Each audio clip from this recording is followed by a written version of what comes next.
Hello everyone, I'm Dan. You might recognise my voice from the Steven Universe rewatch podcasts that we do here on Expletives included. Today I'm going to be doing something a bit different. Basically an idea for content that I've had is just storytelling. It's something which we don't see that often, or at least I don't see it that often anymore. Just the old bardic tradition, word of mouth, telling stories. It's not something that I see, and I think it's something which is missed.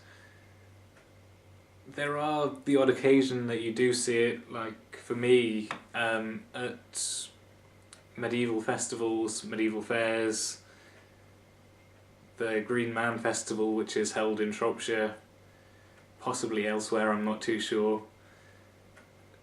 Bards of old telling stories, it's something which I think should be done more.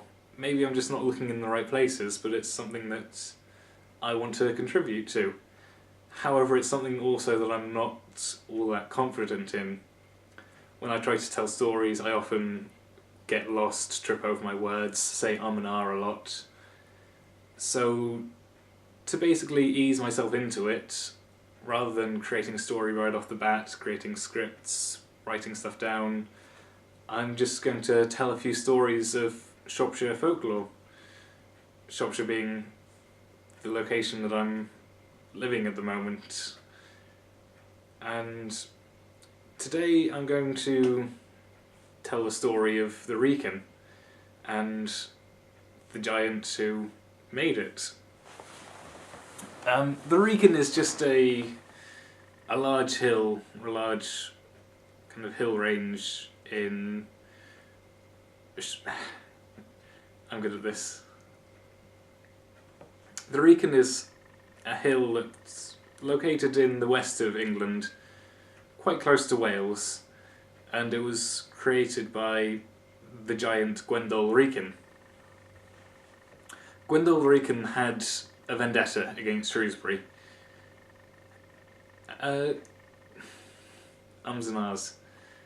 It's not explained what kind of vendetta he does have against Shrewsbury, but we can safely assume that it's probably from word of mouth, things that he's heard, not actually from any visit to Shrewsbury, because he doesn't actually know where Shrewsbury is. But he does know the geography of it, because his plan is to get a big shovel of dirt from wherever he lives, dump it on the River Severn, which is the river that kind of runs around Shrewsbury, and flood the town, drowning the mayor and drowning everyone in Shrewsbury. So he does exactly that. He gets a big shovel of dirt and he starts wandering around trying to find Shrewsbury. However, while he's on his way, he's getting quite tired from walking around trying to find a city that he has no idea where it is. He comes across a cobbler who's basically been around Shrewsbury collecting lots of shoes, and he's going to take them back to his home in Wellington and fix them up, take them back to Shrewsbury, make some money. The giant, who's quite tired at this point, asks the man, who remains nameless, just known as the cobbler, asks him, how far is it to Shrewsbury? The cobbler remarks, why are you trying to get there? The giant quite honestly says, I've got a big shovel of dirt, I'm going to flood the River Severn, and I'm going to drown a lot of them. The cobbler, thinking quite quickly, realises that he can't just let that happen, so he says, well, you won't reach there today, and probably not tomorrow either. I've just come from Shrewsbury myself, and all of these shoes that I've got in my bag, I've worn all of them out walking from Shrewsbury.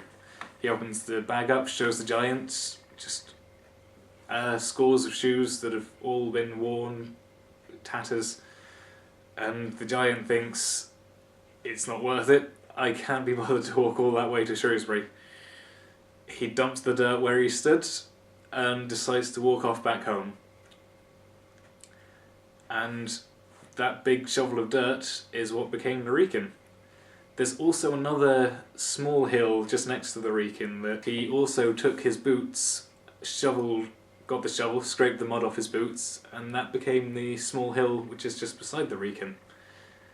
And so that's how the cobbler inadvertently helped the creation of the hill for the Wrekin and saved Shrewsbury Town.